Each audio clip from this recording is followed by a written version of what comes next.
प्यारे साथियों नमस्कार। एक बार फिर से आपका स्वागत है आपके प्यारे से platform Bihar board science Vidyakul पर, जहां मैं आपको क्लास 11th के बहुत ही शानदार तरीके से क्विक रिवीजन करा रहा हूं। जी हां बच्चों, इस रिवीजन में मैं आपको वो सारे इंपॉर्टेंट टॉपिक पढ़ाऊंगा जो आपके कक्षा 11वीं के 5वें, 6वें और 7वें चैप्टर से बहुत इंपॉर्टेंट है।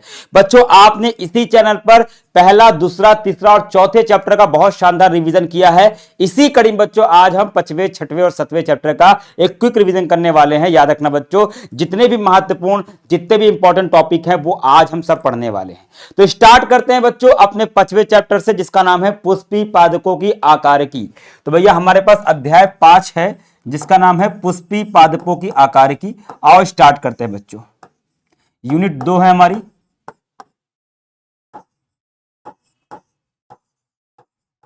और देखते हैं बच्चों इसमें कौन कौन से टॉपिक हमको पढ़ने हैं। ठीक है, तो आओ बच्चों स्टार्ट करते हैं पुष्पी पादपों की आकार की। बच्चों यहां पे वर्ड जो है वो है आकार की। अब देखो यहां पे आकार की का मतलब क्या है।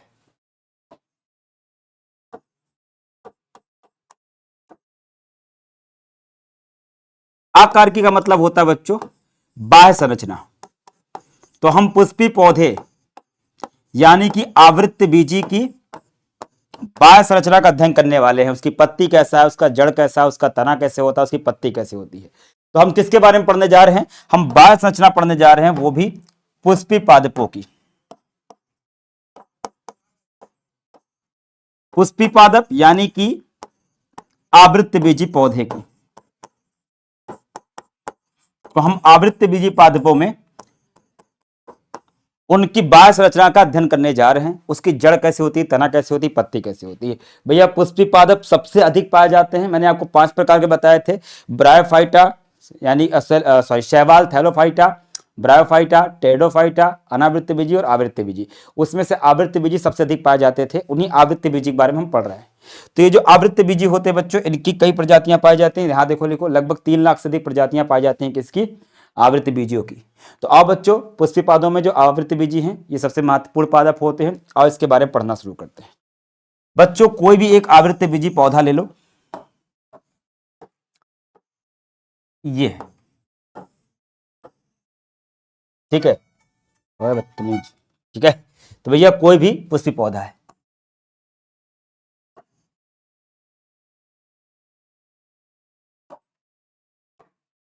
ये यहां पे पुष्प लगा हुआ है, ठीक, और ये यहां पर जड़ है। ठीक, अब सुनना, एक पुष्पी पौधा है तो जो पार्ट इसका जमीन के अंदर है, भूमिगत है, उसे कहते हैं मूल तंत्र यानी कि रूट। और जो पार्ट इसका हवा में है, मतलब इसके फूल, पत्ती, तना, शाखा, फल, इसे कहते हैं प्रारोह यानी कि शूट। तो एक होता है रूट और एक होता है शूट। जो पार्ट हवा में रहता है उसको कहते हैं शूट, जिसमें जड़, तना, पत्ती, जड़ नहीं बोल रहा हूं, तना, पत्ती, पुष्प, फल ये सब आ जाएंगे। ये सब होते हैं प्रारोह। और जड़ यानी मूल जो होता है भूमिगत, उसे क्या कहते हैं भैया? उसको नाम देते हैं मूल तंत्र। दो चीजें पाई जाती हैं। देखो यही बात यहां लिखी है। किसी पादप के मुख्य रूप से 2 भाग होते हैं, प्रारोह तंत्र तथा मूल तंत्र। पौधे का वह भाग जो भूमिगत होता है, अंडरग्राउंड जमीन के अंदर होता है, उसे मूल तंत्र कहते हैं। इसके अंतर्गत प्राथमिक, द्वितीय तथा तृतीय मूल आती है। और पौधे का वह भाग जो भूमि के ऊपर वायवी होता है, वायवी मतलब हवा में, उसे प्रारोह तंत्र कहते हैं, जैसे तना, शाखा, पत्ती, फल, पुष्प, ये सब। क्लियर है? अब बच्चों इनमें से एक एक चीज के बारे में, मतलब मूल के बारे में, तना के बारे में, शाखा के बारे में, पत्ती के बारे में, फल के बारे में, फूल के बारे में, ये सब इस चैप्टर में पढ़ना है। तो आओ बच्चों बिना देर किए पहले पढ़ते हैं भैया मूल के बारे में। तो पहला पार्ट क्या हमारा? मूल। मूल यानी कि जड़। तो अगर हम मूल के बारे में देखें यानी कि रूट के बारे में देखें, हमारी जो रूट है, ठीक, ये जो मूल है यानी कि रूट है। अगर हम रूट की बात करें, क्या होता है, क्या काम करता है? आप जानते हो बच्चों, कोई पौधा होता है उसकी जड़ होती है, ये है जड़।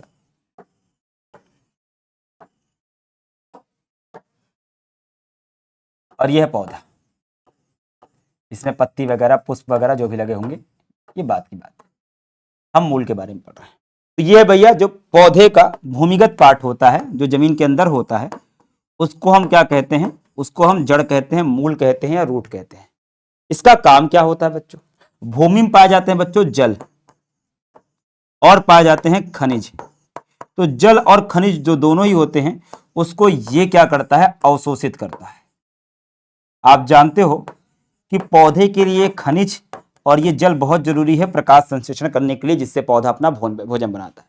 तो इसका पहला काम क्या होता है, ये जल और खनिज को अवशोषित करके पौधे के हर भाग तक पहुंचाता है। दूसरा काम, ये जड़ ही है जो पौधे को जमीन पर स्थिर रखता है। अगर जड़ नहीं होगी तो पौधा जमीन पर गिर जाएगा। जड़ पकड़े रहती है, पौधे को स्थिर बनाए रखने का काम करती है। तो ये मूल है और ये मूल का काम होता है। बच्चों जो मूल होता है ना, अगर मैं इस मूल को बाहर करके दिखाऊं, ये जो मूल है ना, इस पे छोटे छोटे हेयर लाइक स्ट्रक्चर पाए जाते हैं, बाल के समान संरचना पाई जाती है, और इसे कहते हैं मूल रोम। इसे कहते हैं बच्चों मूल रोम। और ये मूल रोम जल के अवशोषण में सहायता करते हैं, मूल रोम पाए जाते हैं। डन। अब आओ बच्चों, ये जो मूल होती है यह दो प्रकार की होती है, आवृत्तबीजी में दो प्रकार की मुख्यतः। हालांकि इसका एक प्रकार और भी होता है, एक तीसरा प्रकार भी है, तो तीन लिख लेते हैं। दोनों तीन प्रकार की होती है। कौन कौन सी, सुनना। तो एक है, देखना, ये तीन प्रकार की होती है। यहां पर एक पौधा है, यहां भी एक पौधा है, ठीक, यहां भी एक पौधा है। अब सुनना, एक मूल कैसी होती है, पहले एक मोटी सी मूल निकलती है, फिर उसके साइड से थोड़ा पतली मूल निकलती है, और फिर उनके भी साइड से और पतली पतली मूल निकल जाती है, कुछ ऐसे। इसे कहते हैं भैया मुसला मूल। इसे कहते हैं भैया मुसला मूल। जो सबसे पहले निकली थी मोटी सी, उसे कहते हैं प्राथमिक मूल। प्राथमिक मूल। जो बाद में निकली उसे कहते हैं द्वितीयक मूल, और जो सबसे साइड में निकली उसे कहते हैं तृतीयक मूल। तो तीन प्रकार की मूल पाई जाती है, जड़ पाई जाती है, मतलब तीन मूल मिलकर बनाती है, इसे कहते हैं मुसला मूल। और अगर सारी मूल एक दूसरे के पैरेलल ऐसे निकल आए तो इसे कहते हैं बच्चों झकड़ा। इसमें कोई प्राथमिक द्वितीयक तृतीयक नहीं है, इसे कहते हैं भैया झकड़ा या तंतु मूल कहते हैं। किसमें पाई जाती हैं, दुनिया के जितने भी द्विबीजपत्री पौधे होते हैं, तो द्विबीजपत्री पौधे में पाया जाता है मुसला। तो द्विबीजपत्री जो पौधे होते हैं उनमें मुसला मूल पाई जाती है, और जो एक बीजपत्री होते हैं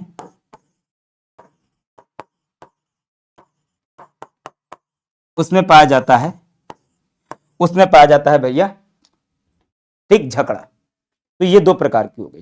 तीसरा क्या है, आपने देखा होगा भैया कि जैसे बरगद का पेड़ है, बड़ा सा बरगद का पेड़ है,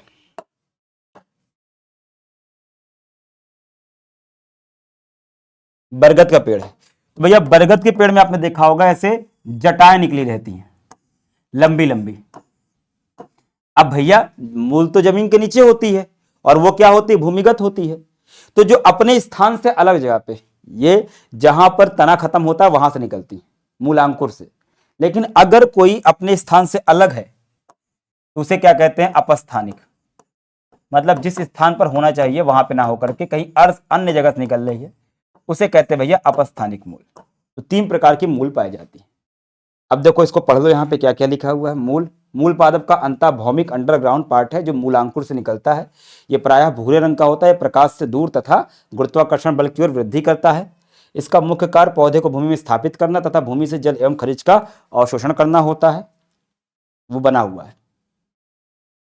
कुछ पौधे, ये क्या बेटा, ये है टैप रूट, और वो क्या है बेटा, फाइब्रस, यानी कि ये है मुसला और वो है झकड़ा।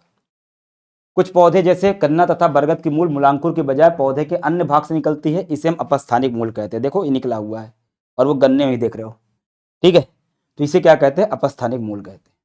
अब सुनना बच्चों, अगली चीज है बेटा मूल का रूपांतरण। मूल का रूपांतरण क्या होता है, देखो सबका अपना अपना कोई काम होता है। जैसे मूल का काम क्या होता है, जल और खनिज का अवशोषण करना, तो जिसका जो काम होता है वो तो करते ही हैं। लेकिन कभी कभी पौधे के विभिन्न भाग जैसे पत्ती, मूल, तना, ये सब किसी अन्य काम को करने के लिए अपनी संरचना में परिवर्तन लाते हैं, इसे कहते हैं मॉडिफिकेशन यानी कि रूपांतरण। तो मूल का रूपांतरण मतलब क्या है, मूल का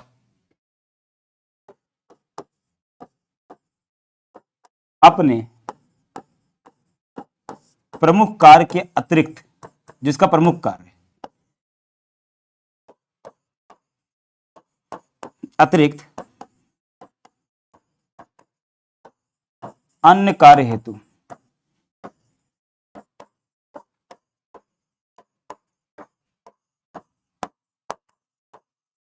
संरचना में परिवर्तन करना, उसी को हम क्या कहते हैं, मॉडिफिकेशन कहेंगे, मूल का रूपांतरण कहेंगे। अब मूल में क्या क्या रूपांतरण होता है वही हमको पढ़ना है। मूल का रूपांतरण, तो कुछ पादपों में मूल पानी तथा खनिज लवण के अवशोषण के तथा संवहन के अतिरिक्त भी अन्य कार्य को करने के लिए अपने आकार तथा संरचना में परिवर्तन लाती हैं। ये भैया भोजन संचय करने के लिए, सहारे के लिए, श्वसन के लिए अपने आप को रूपांतरित करती हैं। अब मैं आपको समझाता हूं कहां कहां पे, ठीक है, सुनना।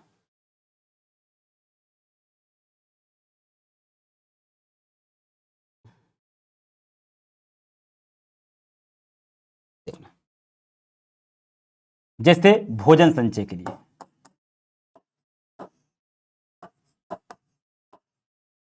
ठीक, जैसे भोजन संचय के लिए आपने मूली और गाजर देखी है, तो मान लेते भैया मूली और गाजर है, ये है मूली का पौधा और ये है गाजर का पौधा, ठीक। अब देखना, मूली में जो जड़ होगी उसके अंदर खाना इकट्ठा हो जाता है, फूल जाती है, देखो ये जो आप खाते हो। और ऐसे ही गाजर में भी क्या होता है, जड़ जो होती है उसके अंदर खाना इकट्ठा हो जाता है, वो फूल जाती है। तो भोजन के संचय के लिए, खाने को इकट्ठा करने के लिए, जैसे आप बोरी में क्या करो, अगर आप बोरी में भर दो खाना कोई चीज तो वो मोटा हो जाएगा, वैसे बेटा जड़ के अंदर भोजन इकट्ठा हो जाता है, मोटी हो जाती है। तो ये भैया भोजन का संचय की वजह से इनमें परिवर्तन आ गया, जैसे मूली और गाजर में। तो मूली और गाजर में आप देखोगे भोजन का संचय हो जाता है, भोजन इकट्ठा हो जाता है जड़ में, तो फूल जाती हैं और वही मूली गाजर आप खाते हो। इसके अलावा भैया सहारा देने हेतु, सहारा देने हेतु, ठीक है, सुनना। अभी मैंने आपको बताया बेटा बरगद के बारे में, तो बरगद में ये मान लेते हैं उसकी मेन जड़ है और उसमें अपस्थानिक जड़ होती है। अपस्थानिक जड़ मतलब उसकी शाखाओं से निकल रही है। अब वो करती क्या है, देखो बरगद ऐसे फैलता चला जाता है, तो बरगद बहुत फैलेगा तो उसके झुकने के, गिरने की संभावना होगी।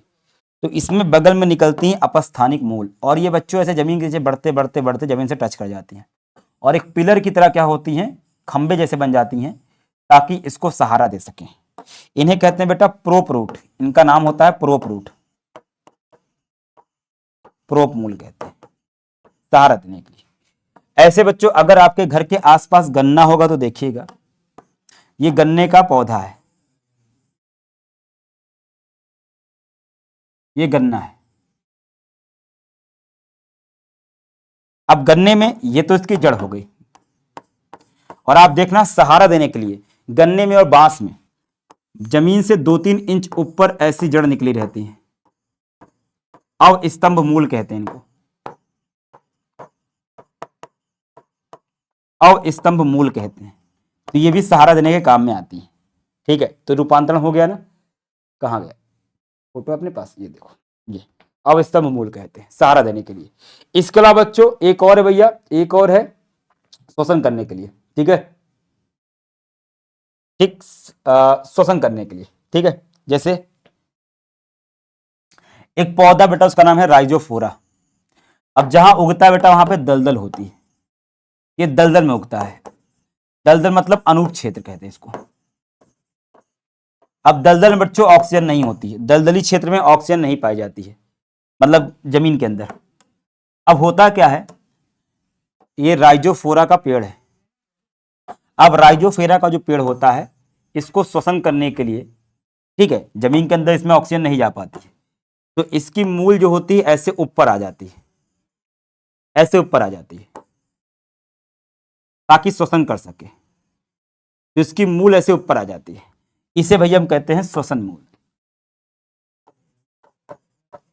या न्यूमेटोफोर कहते हैं, श्वसन करने के लिए इसको न्यूमेटोफोर कहते हैं। तो ये रूपांतरण है बच्चों, ये रूपांतरण है, ये लिखा हुआ है, गन्ने के बारे में लिखा हुआ है। कुछ पौधे जैसे राइजोफोरा जो अनूप क्षेत्र में उगते हैं, वहां बहुत सी मूल भूमि से ऊपर वायु में निकलती हैं, ऐसी मूल को श्वसन मूल कहते हैं। ये श्वसन करने के लिए ऑक्सीजन प्राप्त करने में सहायक होती है, इन्हें न्यूमेटोफोर भी कहते हैं, जो मैंने बताया, ये फोटो देख लो, देखो सारी मूल ऐसे ऊपर क्यों निकली हुई ना, खूंटे जैसे, ये श्वसन मूल है। ठीक है, अब आ जाओ भैया, आगे की क्षेत्र बात है तना। एक तना, अब बच्चों किसी पौधे का तना क्या होता है? तो तना अक्ष का ऊपरी भाग है, जो पौधे का ऊपरी भाग होता है, जिस पर शाखाएं, पत्ती, फूल तथा फल लगे होते हैं। यह अंकुरित बीज के भ्रूण के परांकुर से विकसित होता है और तने पर गांठ तथा पोरियां पाई जाती हैं, बता रहा हूं। ठीक है,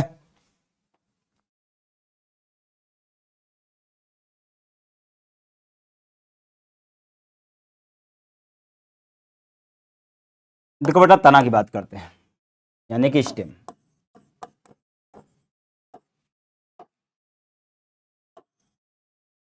तो ये ऊपर का पार्ट है,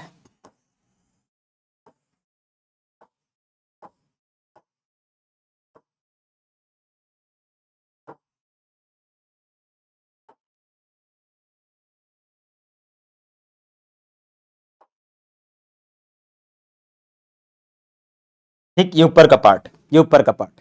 अब जो तना ऊपर का पार्ट है भाई, तो इसे भैया हम कहते हैं तना। बच्चों जहां से पत्तियां निकल रही ना, इसको गांठ कहते हैं, नोड।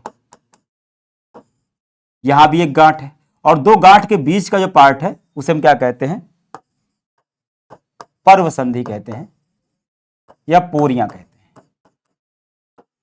ये पोरियां है, ठीक है, जब यहां पे बात हुई, जितना यहां पे लिखा हुआ था। ठीक है, अब बच्चों सुनना, तने जब तना शैशव होता है, मतलब नया नया तना निकलता है, जब पौधा एकदम छोटा सा, जैसे आम का तना छोटा होता है तो हरा हरा होता है, उसका तना हरा होता है, तब यह हरा होता है। और जब बाद में एक काष्ठी हो जाता है, मतलब लकड़ी वाला हो जाता है, और गहरे भूरे रंग का हो जाता है, देखो पेड़ आम का बड़ा हो जाएगा तो भूरे भूरे रंग का हो जाता है। ठीक है, अब आओ, तने का कार्य क्या होता है? तने का कार्य होता है बेटा शाखाओं को फैलाना, उसी में से शाखाएं निकल के फैलती हैं।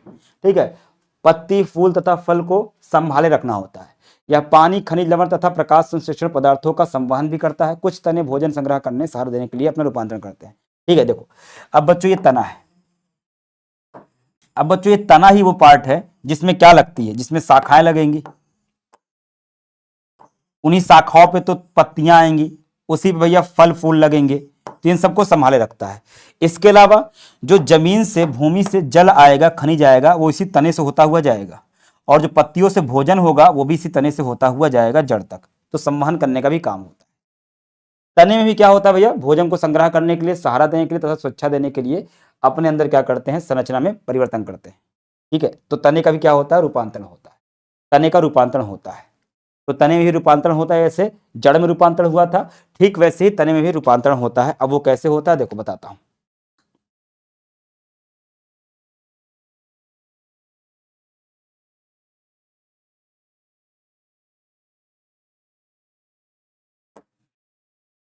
भैया भोजन संचय के लिए होता है, सुरक्षा के लिए होता है, सहारा के लिए होता है, और जनन करने के लिए इसमें क्या होता है? तने में रूपांतरण होता है। तो तने में भी क्या होता है भैया? रूपांतरण होता है बहुत से काम के लिए। किस किस के लिए होता है सुनना। तो बहुत से पौधे में तने भी रूपांतरण करते हैं, जैसे भोजन के संचय करने के लिए। जैसे आपने आलू खाया है, तो आलू का जो पार्ट आप खाते हो ना, वो तना होता है। ये आलू का ऊपर पत्ती वगैरह हो गई। अब आलू का कुछ तना जमीन के अंदर चला जाता है, और जो तना जमीन के अंदर जाता है उसमें खाना इकट्ठा हो जाता है, और वो ऐसे मोटा हो जाता है, वही आलू होता है बच्चों। वही आप खाते हो, आलू में, अदरक में, हल्दी में जो आप खाते हो ना, वो होता है भोजन संचय भूमिगत तना। ये जो आलू का भूमिगत तना है ना, यही भोजन को इकट्ठा करता है। जैसे आलू में, अदरक में, हल्दी में जो आप पार्ट खाते हो ना, वो भूमिगत तना होता है। सुरक्षा करने के लिए तो बहुत से पौधों में तना जो होता है उसमें कांटे बन जाते हैं। बहुत से पौधे में तने में कांटे बनते हैं, ऐसे कांटे में रूपांतरित कर लेता है। तो कांटा होगा तो क्या होगा? कोई जानवर उसको खाएगा नहीं। भैया क्या बन जाते हैं? कांटे बन जाते हैं। नीबूम बन जाता है, बोगनवेलियम बन जाता है, इसमें कांटे बना लेता है सुरक्षा करने के लिए। बहुत से में सहारा करने के लिए। आपने लौकी देखा है, नेनुआ देखा है, खीरा देखा है, तरबूज देखा है। इसमें आप देखोगे जैसे ये तना है, पतला सा तना होता है। अब जो तना होता है, अगर इसके आसपास कोई दीवार है या कोई डंडा है, तो इसमें से ऐसे स्प्रिंग जैसा निकलता है, वो पकड़ लेता है, तने में ऐसे स्प्रिंग जैसे बनता है और ये पकड़ लेता है सहारे को, इसे कहते हैं बेटा प्रतान, टेंड्रिल। तो ये सहारा देने के लिए इसने अपने अंदर क्या कर दिया, रूपांतर कर दिया। घास में भैया जैसे घास है उसमें जनन होता है, जैसे घास है, घास में एक तना ऐसे लेटा लेटा निकलता है और कुछ दूर पे जाकर के एक नई घास बना देता है, एक नई घास बना देता है। तो ये भैया यहाँ पे घास बन, तना क्या करता है, जनन करता है। तो तना अपने अंदर बहुत सारा रूपांतरण करता है। तो तने सदैव आशा के अनुसार प्ररूपी नहीं होते, विभिन्न कार्यों के लिए इनमें संरचना अपने आप को रूपांतरित कर लेते हैं। आलू, अदरक, हल्दी, जिमीकंद यानी सूरन, अरबी के भूमिगत तने भोजन संचय के लिए रूपांतरित हो जाते हैं, ये सब। ठीक है, यहाँ देखो वो तार जैसा दिख रहा है ना, वही प्रतान जिसकी मैंने बात की थी। शुष्क क्षेत्र के पौधे चपटे तने वाले अथवा गूदेदार सिलिंड्रिकल होते हैं, ये प्रकाश संश्लेषण करने का काम करते हैं। कुछ पौधे को भूमिगत तने जैसे घास तथा स्ट्रॉबेरी आदि नई कर्म स्थिति निशा में फैल जाते हैं और जब पुराने पौधे मर जाते हैं तब नए पौधे का निर्माण करते हैं। ठीक, तो देखो नागफनी में क्या होता है, तना चपटा हो जाता है, प्रकाश संश्लेषण करता है, इसमें कांटे भी होते हैं। तो यहाँ देखो जो मैंने भी बताया आपको, स्ट्रॉबेरी और घास में, तो ये तने का रूपांतरण हो गया। इसके अलावा भैया अगली चीज बेटा पत्ती। बेटा पत्ती क्या होती है, पौधे की पार्श्व होती है, मतलब साइड में निकली होती है। चपटी संरचना होती है जो तने पर लगी रहती है, तने पे ही लगी होती है। यह गांठ पर निकलती है और इसके कक्ष में कली होती है। कच्छी कली बाद में शाखा में परिवर्तित हो जाती है। पत्तियां प्रारोह के शीर्ष मेरिस्टम से निकलती हैं।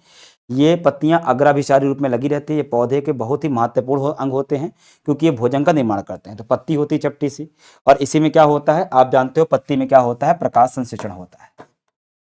इसी पत्ती में क्या होगा, प्रकाश संश्लेषण होगा, और ये नए क्या करते हैं, भोजन के निर्माण के लिए जरूरी होते हैं।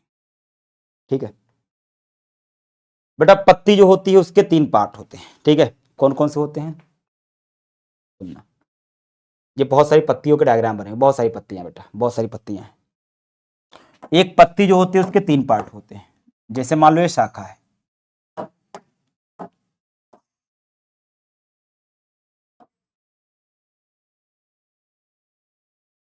जहां से निकलती है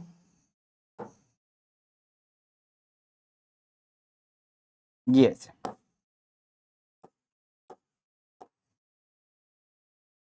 आओ बताते हैं बच्चों। जिस जगह पे पत्ती जुड़ी होती है इसे कहते हैं पर्णाधार।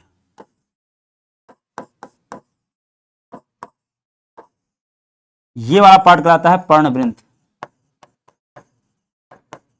और ये पूरा कहलाता है स्तरिका। तो 3 पार्ट में इसके जुड़े होते हैं। ठीक, वही बात यहां लिखी। अच्छा, कुछ पत्ती जो होती हैं, जो दाल वाले पौधे जैसे होते हैं ना, जो दाल वाले पौधे होते हैं उनका पर्ण आधार फूल जाता है ऐसे, उसमें पर्ण आधार ऐसे फूल जाता है। जो दाल वाले पौधे होते हैं उसमें पर्ण आधार ऐसे फूला हुआ होता है।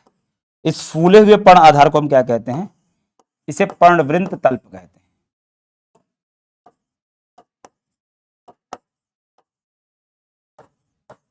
तल्प कहते हैं, पर्णवृंत तल्प कहते हैं। तो एक पत्ती के 3 भाग होते हैं, पर्णाधार, पर्णवृंत तथा स्तरिका। पत्ती पर्णाधार की सतह से जुड़ी होती है। इसके आधार पर 2 पार्श्व छोटी कलिकाएं निकलती है जिसे हम अनुपर्ण भी कहते हैं। कुछ लेग्यूम तथा कुछ अन्य पौधे में पर्णाधार फूल जाता है, ऐसे को हम क्या कहते हैं भैया, पर्णवृंत तल्प या पलवाइनस के नाम से जानते हैं। ठीक है, अच्छा एक बात और है, तो यहाँ पे कुछ कच्छी कलिका भी निकलती है जो आगे चल के नई पत्ती बनाती है। ठीक है, इन्हें अनुपर्ण कहते हैं। ये देखो, स्तरिका, पर्णवृंत, अनुपर्ण भी निकला हुआ है, और यहाँ पे पर्ण आधार है। ठीक, अब आओ बच्चों, शिरा विन्यास क्या होता है सुनना। शिरा विन्यास क्या होता है, जो पत्तियां होती हैं उसमें जाइलम और फ्लोएम फैला होता है। तो एक पत्ती ये है और एक पत्ती ये है, 2 पत्ती बच्चों। अब जिस पत्ती में, कुछ पत्तियों में ऐसे जाइलम और फ्लोएम फैला होता है,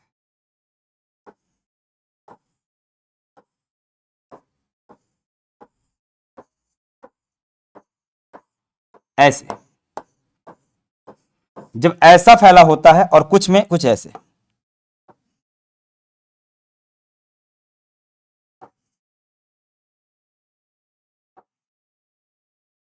ठीक, तो जिसमें इस प्रकार का फैला होता है उसे कहते हैं जालिका शिरा विन्यास।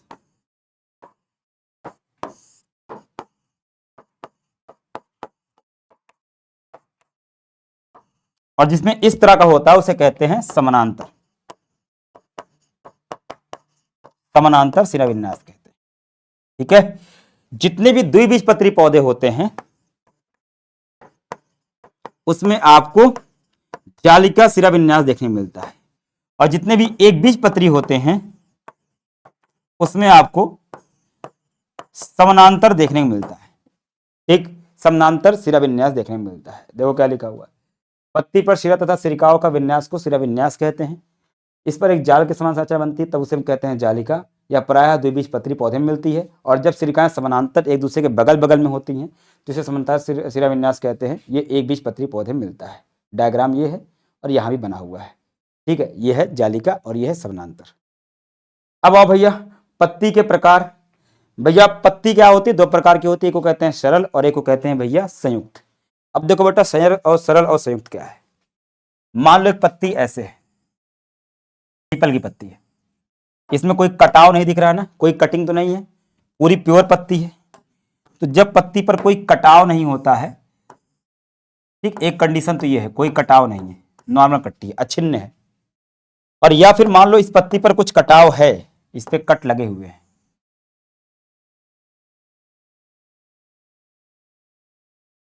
इस पे कट लगे हुए हैं, लेकिन जो कट लगा हुआ है वो मध्य की रेखा तक नहीं गया है। ये मध्य की रेखा है ना, यहां तक तो नहीं गया है, यहां तक नहीं, बस साइड में लगा हुआ है। तो भैया तो कटाव ना हो या फिर कट हो पर वो मध्य सिरा तक ना हो, तो उसे हम क्या कहते हैं, सरल पत्ती। और मान लो एक पत्ती है, उसमें कट ऐसे लग गया है, ठीक, कट लगा हुआ है, और जो कट लगा हुआ है मध्य सिरा तक पहुंच रहा है, भैया इसे क्या कहते हैं, इसे कहते हैं बाबू संयुक्त। जब पत्ती की स्तारिका अच्छी नहीं रहती, मतलब कोई कट नहीं लगा रहता, अथवा कटी हुई लेकिन कटाव मध्य सिरा तक नहीं पहुंचता, उसे हम सरल कहते हैं। और जब स्तारिका का कटाव मध्य सिरा तक पहुंचे और बहुत पत्रकों में टूट जाए तो इसे हम क्या कहते हैं भैया, संयुक्त पत्ती कहते हैं। एक होती है सरल पत्ती, एक होती है संयुक्त पत्ती। ठीक, आपको यहाँ पे दिख रही है, ये है संयुक्त और ये क्या है बेटा, सरल है। ठीक है, सरल और संयुक्त दो प्रकार की। ठीक है, अब भैया पर्ण विन्यास भी कोई चीज होती है। दूसरी चीज क्या है बेटा, पर्ण विन्यास। अब बेटा देखो पर्ण विन्यास क्या है, पत्ती डाल पर लगी रहती है और इसके डाल पर लगे रहने का क्रम ही क्या कहलाता है, पर्ण विन्यास कहता है। ठीक, देखो मान लो एक डाल पर पत्ती लगी हुई है, तीन तरीके बता रहा हूं। यहां पत्ती लगी है, देखो एक दूसरे के सामने,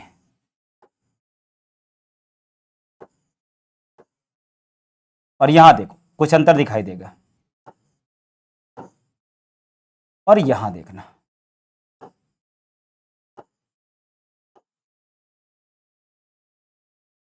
ठीक। तो इस प्रकार से पत्तियां लगी हुई हैं, ठीक, इस प्रकार से पत्तियां लगी हुई हैं। ठीक, ये देखना, तो ये देखो पत्ती एक दूसरे के सामने लगी हुई है। जब पत्ती एक दूसरे के सामने लगी बेटा इसे कहते हैं सम्मुख।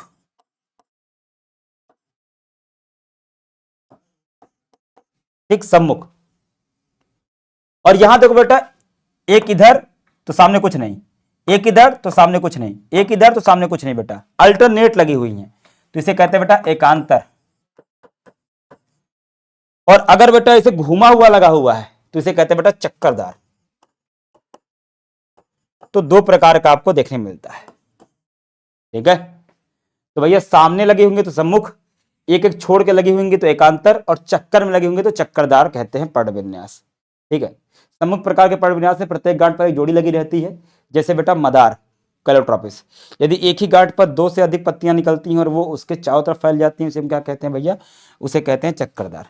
ठीक, अब आओ अगला क्या है, ये देखो आमने सामने लगा हुआ है, अपोजिट, ये अल्टरनेट, और ये क्या वर्ल्ड में, घुमाव में।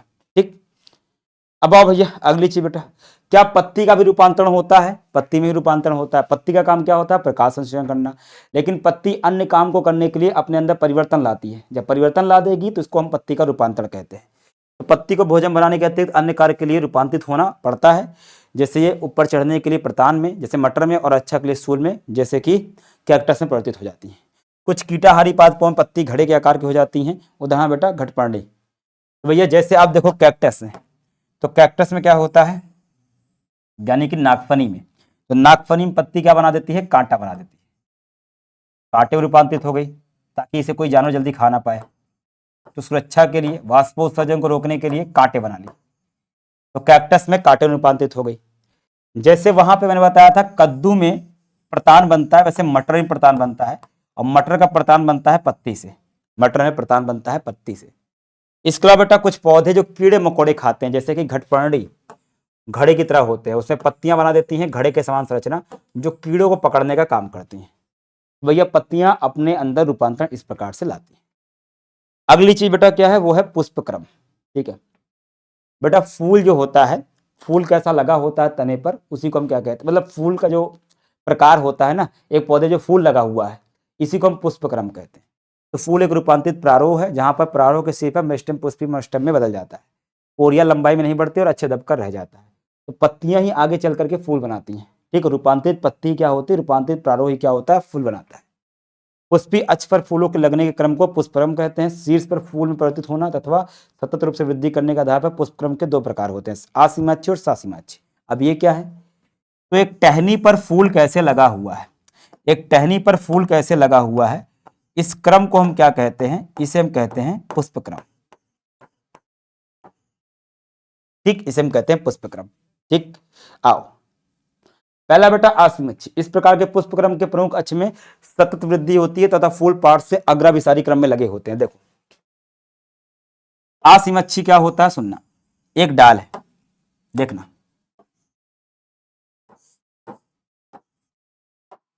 यहां पे फूल लगा हुआ है, फूल लगा हुआ है। क्या और फूल लगने की संभावना है इसमें? क्या इसमें और फूल लग सकते हैं? हाँ सर लग सकते हैं। कैसे? ये फूल लगे हुए हैं, अगर ये डाल और बढ़ जाए, अगर ये डाल और बढ़ जाएगी तो भैया इसमें क्या होगा? और फूल आगे की ओर बढ़ते हुए लग जाएंगे। आगे की ओर बढ़ रहे हैं बेटा, आगे की ओर डाल बढ़ती जा रही है और फूल लगते जा रहे हैं। तो ये किधर से आ रहे हैं बेटा? ये आधार से आगे की ओर क्या कर रहे हैं? फूल लगते चले जा रहे हैं अग्राभिसारी क्रम में। इसे क्या कहते हैं? आसीमाच्छी।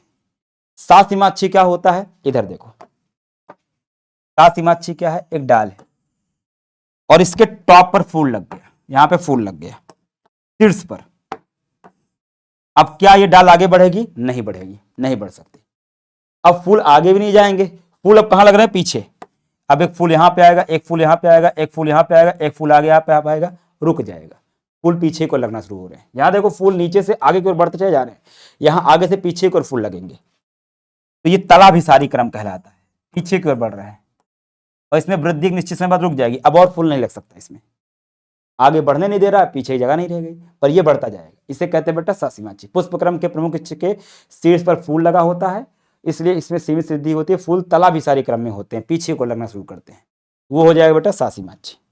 ठीक, ये देखो रजीमोर, आसीमाच्छी, सासीमाच्छी। देखो यहाँ पर ये बढ़ता चला जाएगा और फूल लगेंगे, पर यहाँ पे फूल लग गया, पीछे को लगेंगे बस। ठीक, अब आओ पुष्प की बात कर लेते हैं। पुष्प क्या होता है? आवृत्त बीजी पौधे में पुष्प तो होगा ही होगा। भैया आवृत्त बीजी पौधे में पुष्प पाया जाता है, ये कुछ ऐसा होगा।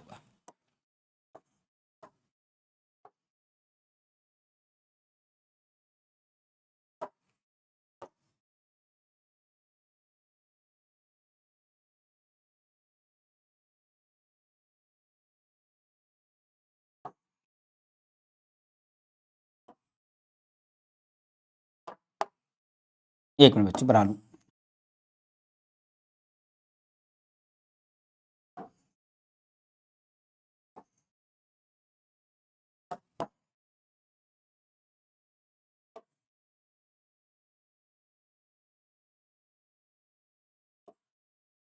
तो ये कुछ इस प्रकार का आपका फूल होता है।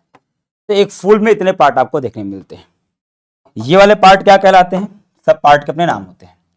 तो ये वाला पार्ट क्या कहलाता है? ये कहलाता है बच्चों बाह्यदल। ये कहलाता है बच्चों दलपुंज।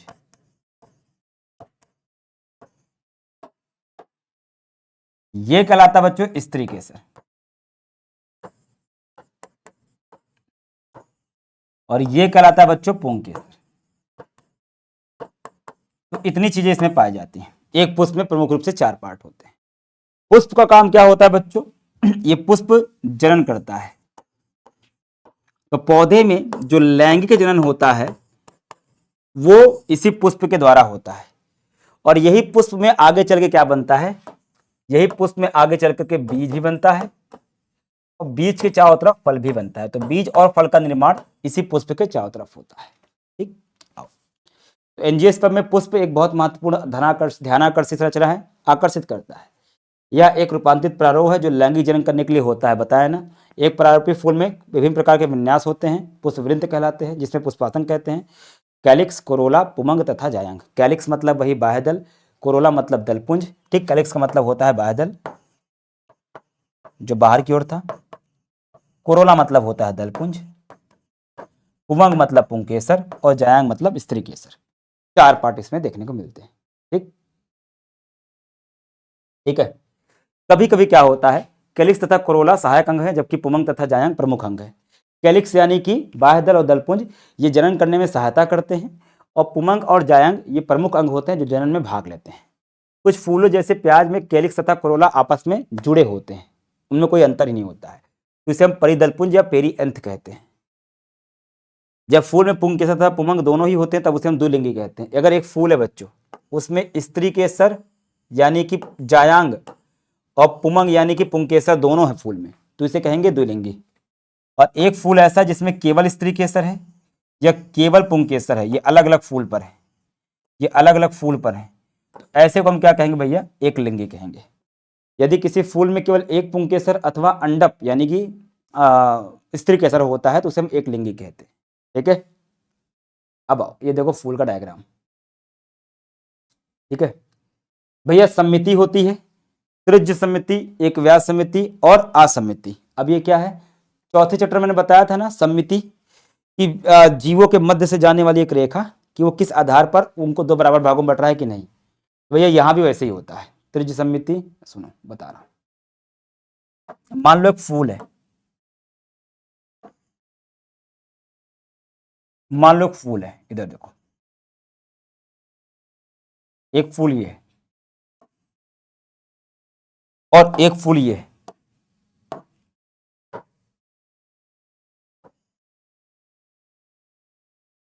एक फूल ये है, देखना।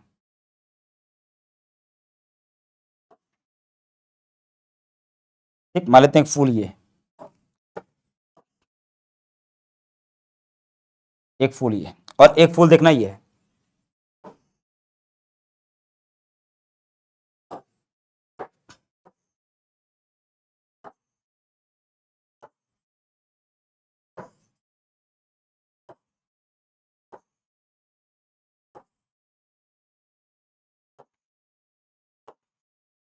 ठीक, ये देखो, ये 3 प्रकार के फूल हैं। सर इसको क्यों बनाया आपने? देखो, एक फूल ये है मान लेते हैं, ठीक, एक फूल यहां पे,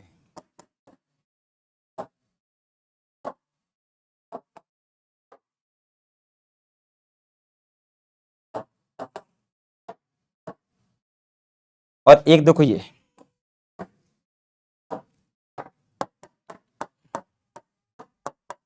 ठीक, अब देखना, मैं इनको काट रहा हूं। अगर मैं इस फूल को काटूं, अगर मैं इसको इस अक्ष से काटूं तो 2 बराबर भाग बढ़ जाएगा, और अगर मैं इसको इस अक्ष से काटूं तो ये 2 बराबर भाग बढ़ जाएगा। अगर मैं इस अक्ष से काटूं तब भी ये 2 भाग बराबर रहेंगे, और अगर मैं इस अक्ष से काटूं तब भी ये वाला और ये वाला भाग बराबर होगा। मतलब किसी भी अक्ष से ये 2 बराबर भागों में बढ़ जा रहा है। ऐसे फूल को हम कहते हैं त्रिज्य सम्मित, जो किसी भी अक्ष से 2 बराबर भाग में बढ़ जाने से कहते हैं त्रिज्य सम्मित। अब इसको देखो, ये इस अक्ष से काटूंगा तो 2 बराबर भागों में बढ़ जाएगा, दायां बायां, पर इधर से काटूंगा तो 2 बराबर भाग में नहीं कटेगा, इधर वाला पट इधर वाला पट अलग हो जाएगा। इधर से काटूंगा इधर वाला अलग हो जाएगा, इधर से काटूंगा इधर वाला अलग हो जाएगा। केवल एक अक्ष पे 2 बराबर भाग में बढ़ रहा है।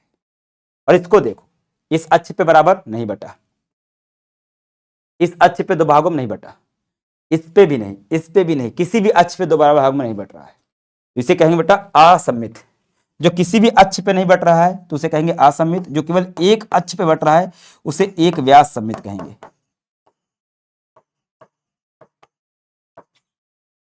इसे असममित, इसे असममित कहेंगे। ठीक है, अब आओ पढ़ो इसे।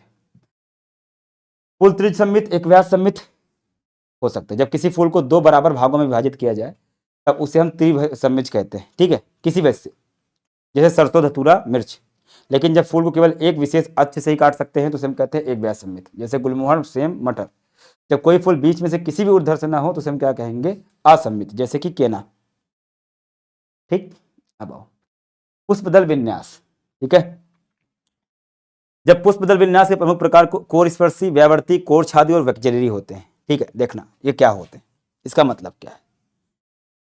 अगर फूल एक दूसरे को टच ना कर रहे हो यहाँ पे, ठीक है, इस प्रकार, मतलब ऐसे लगे हो, बस हल्का सा टच हो रहा हो, ठीक, तो इसे हम क्या कहते हैं, पंखुड़ियां, इसे कहते हैं कोर छादी।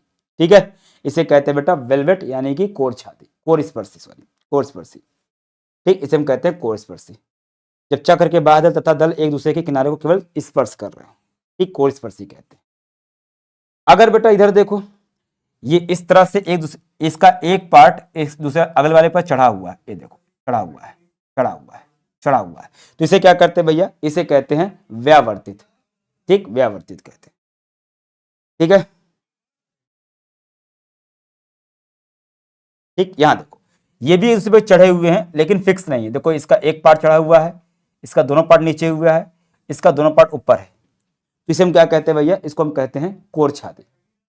और यदि मटर सेब में 5 दल होते हैं, इनमें सबसे बड़ा अलग होता है, बाकी उसके 2 और छोटे छोटे होते हैं, इसे कहते हैं वैक्जिलरी। ठीक, तो इस प्रकार से ये आपको अलग अलग प्रकार का देखने मिलता है। बच्चों फल की बात करते हैं, तो फल पुष्पिपादपों का एक प्रमुख लक्षण है। भैया फल का बनना पुष्पिपादप में बहुत इंपॉर्टेंट होता है। आवृत्ति बीजी, ढका हुआ बीज, तो बीज की चारों तरफ फल पा जाते हैं, फिक्स होगा। यह एक परिपक्व अंडाशय होता है, जो फूल के अंदर अंडाशय होता है इस तरीके से में, वही आगे चल करके फल बनाता है।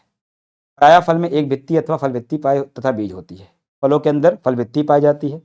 बता रहा बच्चों, जैसे ये फल है, फल को काटोगे, जो सबसे बाहर की ओर होता है उसे कहते हैं बाह्य फल भित्ति, जिसे आप छिलका भी कहते हो। आम का जो पार्ट आप खाते हो उसे कहते हैं मध्य फल भित्ति, और बीज के चारों तरफ जो आवरण होता है उसे कहते हैं अंतः फल भित्ति। तो फल भित्तियां पाई जाती हैं किसमें, फल में चारों तरफ। तो फल की दीवार को हम फल भित्ति कहते हैं। एक भित्ति अथवा फल भित्ति तथा बीज होते हैं। फल भित्ति शुष्क अथवा गूदेदार हो सकती है। जब फल भित्ति मोटी तथा गूदेदार होती है तब उसमें बाहरी को बाह्य दल भित्ति कहते हैं, और मध्य वाले को मध्य फल भित्ति कहते हैं, और अंदर वाले को अंतः फल भित्ति कहा जाता है। ठीक है, लास्ट है बेटा बीज। जब पौधे में निषेचन हो जाता है तो बीजांड आगे चल के बीज बनाता है। अंडाशय के अंदर पाया जाता है बीजांड। देखो बच्चों, जो स्त्री केसर होता है ना, यानी जायांग, उसके 3 पार्ट होते हैं। इसे कहते हैं भैया वर्तिकाग्र, बीच वाले कहते हैं वर्तिका, और नीचे वाले कहते हैं अंडाशय।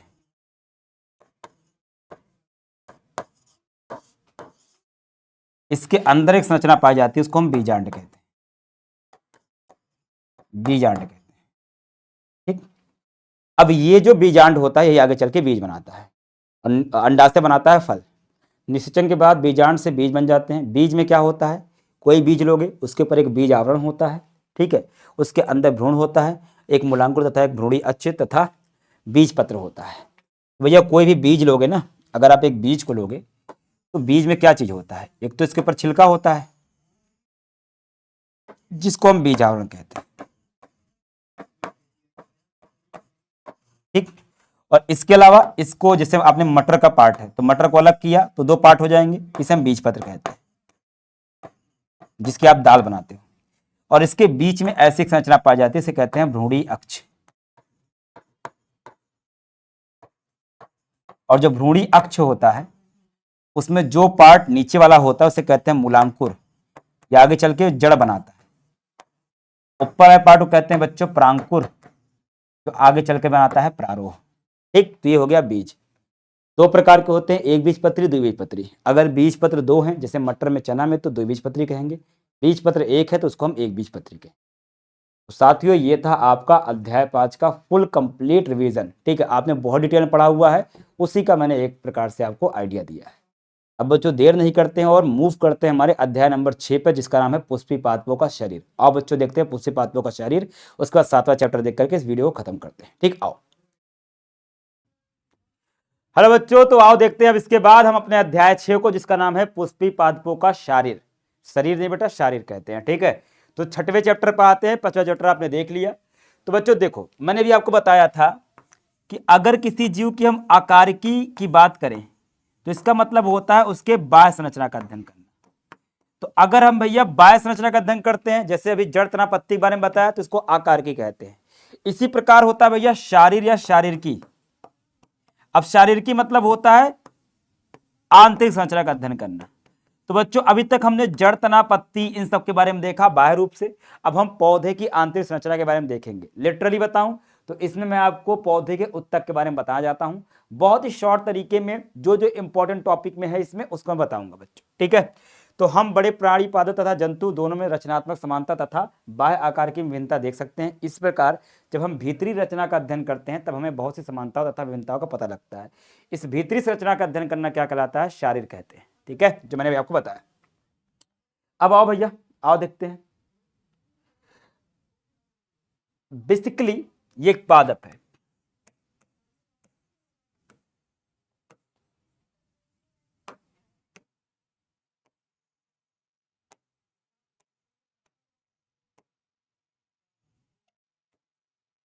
और इस पादपों में ये पत्तियां हैं। ठीक, ये पत्तियां लगी हुई हैं और ये पादप। अब इस पादप की अपनी एक कोशिका होगी, है ना जी, कोशिका होगी। तो ये है पौधे की कोशिका।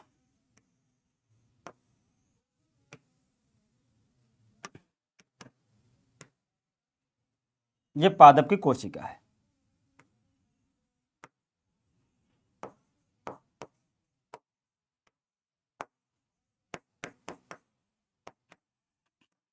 पादप कोशिका। अब ये जब पादप कोशिका है, ये आगे चल के भैया जब समूह बनाती हैं तो समूह को हम कहते हैं उत्तक। तो इन कोशिकाओं के समूह को हम कहते हैं उत्तक।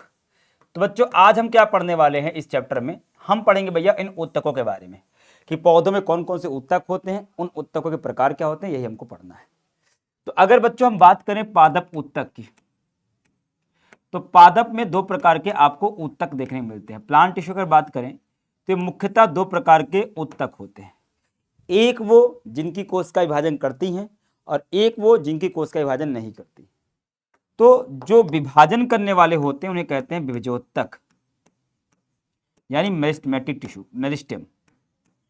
और जो विभाजन नहीं करते हैं उन्हें हम कहते हैं स्थायी उत्तक, स्थायी उत्तक। इसकी कोशिका में विभाजन होता है।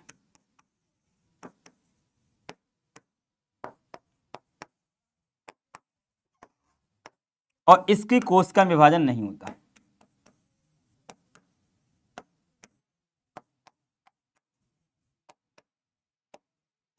इसकी कोशिका में विभाजन नहीं होता।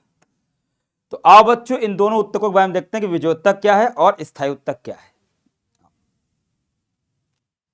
तो उत्तक मिश्र कोशिकाओं का ऐसा वर्ग है जिसमें उद्भव एक ही होता है और उनके कार्य और संरचना भी प्राय समान होती है। तो कोशिकाओं का समूह जिनका कार्य मिश्र संरचना, कार्य और उद्भव एक ही होता है उसको हम उत्तक कहते हैं। पौधे में उत्तक दो प्रकार के होते हैं, विभजोत्तक, मेरिस्टेम तथा स्थायी। इनके वर्गीकरण का आधार कोशिकाओं का विभाजित होना अथवा ना होना है। जो कोशिका विभक्त होंगी उसे विभजोत्तक कहेंगे, जो नहीं होंगी उसे स्थायी कहेंगे।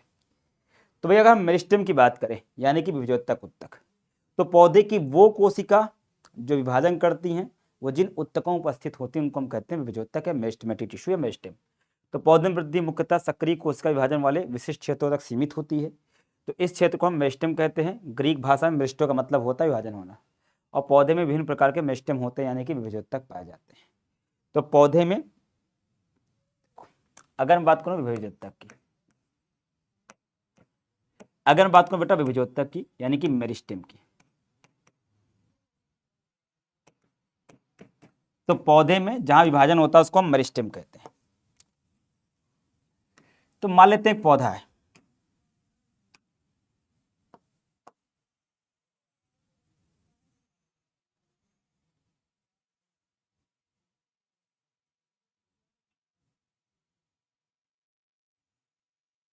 ठीक, मान लेते पौधा है,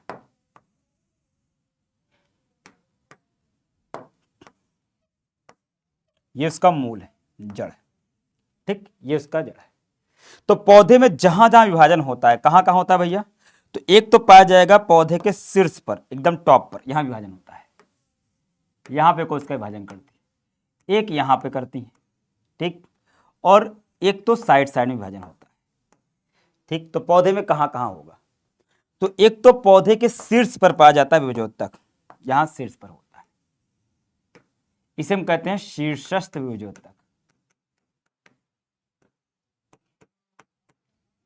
यानी कि एपिकल मेरिस्टेम शीर्ष पर पाया जाता है। दूसरा पाया जाता है बच्चों पर, इसे कहते हैं अंतर्वेशी विभजोत्तक, और कुछ पाया जाता है साइड साइड पर, उसे हम कहते हैं पार्श्व।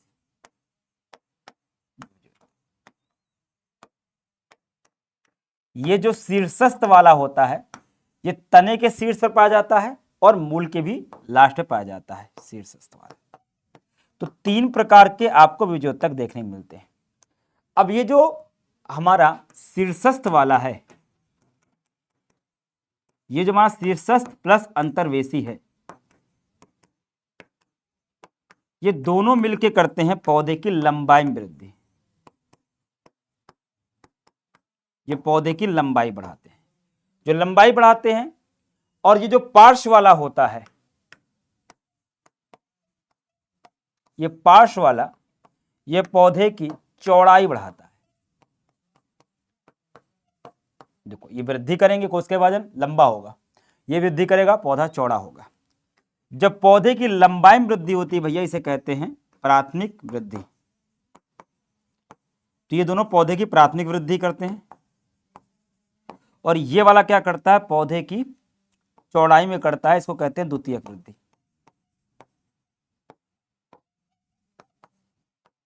ठीक, जितने भी विभजोत्तक होते हैं उसकी जो कोशिका होती है छोटी होती है, छोटी कोशिका जल्दी विभाजन करेगी, इनकी कोशिका छोटी होती है,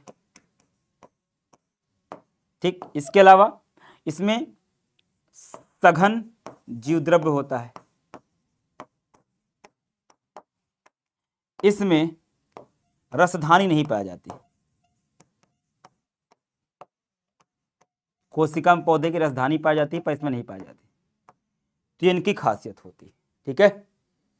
तो देखना पहला क्या बेटा, जो मेरिस्टेम मूल तथा तने के शीर्ष पर होते हैं उन्हें हम प्राथमिक उत्तक बनाते हैं, उन्हें हम शीर्षस्थ मेरिस्टेम कहते हैं।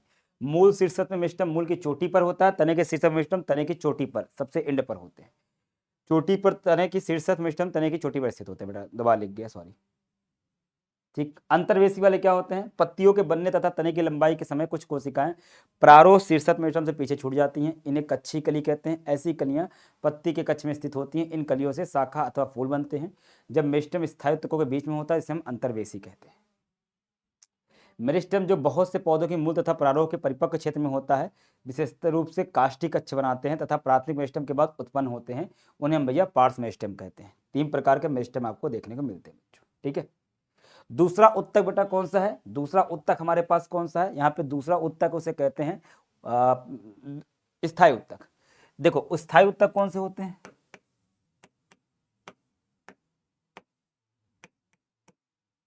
तो अगर बच्चों हम स्थायी उत्तक की बात करें, ठीक, हम बात करते हैं बेटा स्थायी उत्तक की, तो जो हमारा स्थायी उत्तक होता है इसमें विभाजन नहीं होता है, ठीक। ये दो प्रकार का होता है, एक को कहते हैं बेटा सरल स्थायी उत्तक,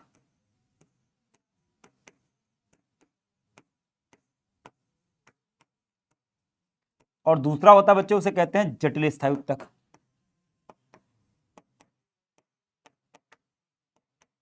तो जो कोशिकाएं विभाजन नहीं करती हैं उनको हम जटिल सॉरी उसको हम स्थायी उत्तक कहते हैं, परमानेंट टिश्यू कहते हैं।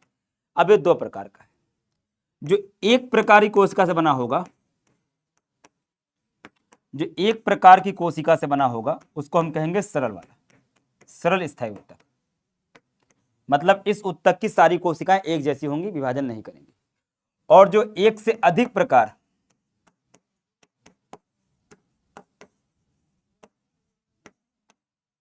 की कोशिका से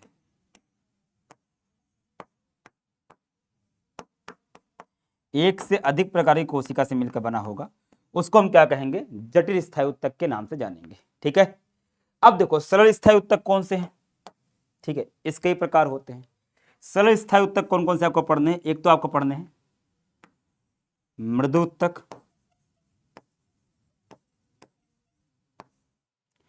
स्थूल कोण उत्तक,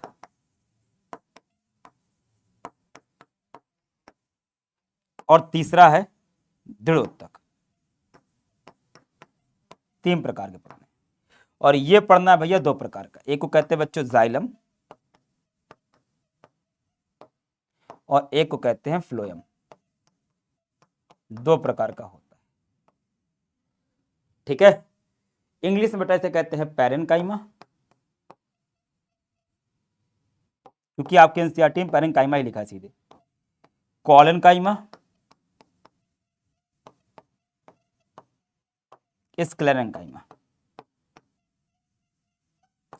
उनका हिंदी इंग्लिश एक ही है, जाइलम फ्लोएम। ठीक है, आओ बच्चों एक एक करके पढ़ते हैं इसके बारे में। स्थायी उत्तक प्राथमिक तथा द्वितीयक दोनों मेस्टम में कोशिका विभाजन के बाद नई नई कोशिकाएं बनाती हैं जो रचनात्मक और क्रियात्मक रूप से विशिष्ट होती हैं। इनमें विभाजन की क्षमता नहीं होती है। ऐसी कोशिकाओं को स्थायी अथवा परिपक्व कोशिकाएं कहते हैं। ये कोशिका स्थायी उत्तक बनाती हैं। अब बच्चों स्थायी उत्तक कई प्रकार होते हैं।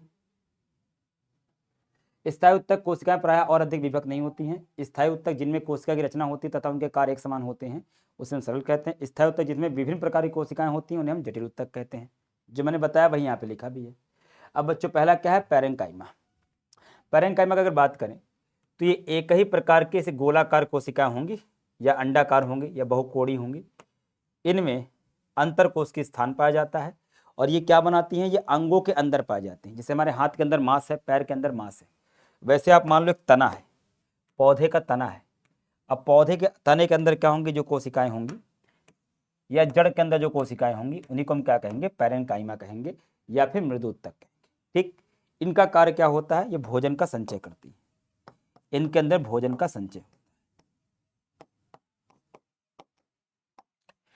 तो ये अंगों के अंदर के मुख्य घटक है। पैरेन्काइमा कोशिका समव्यासी आइसोडायनेमिक होती है। इनका आकार गोलाकार, अंडाकार, बहुकोणीय तथा लंबाकार हो सकता है।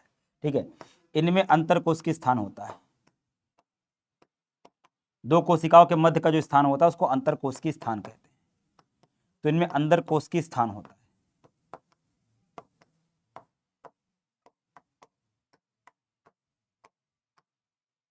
ठीक, उसके बाद इनकी भित्ति यानी कोशिका भित्ति पतली होती है, सेलुलोज की बनी होती है। ये काफी सटी हो सकती है अथवा इनके बीच थोड़ा बहुत आंतरिक कोशिकीय स्थान होता है। ये पैरेन्काइमा बहुत से कार्य करती है, जैसे प्रकाश संचय करना, भोजन का संचय करना, स्राव करना, ये सारा काम यही करती है।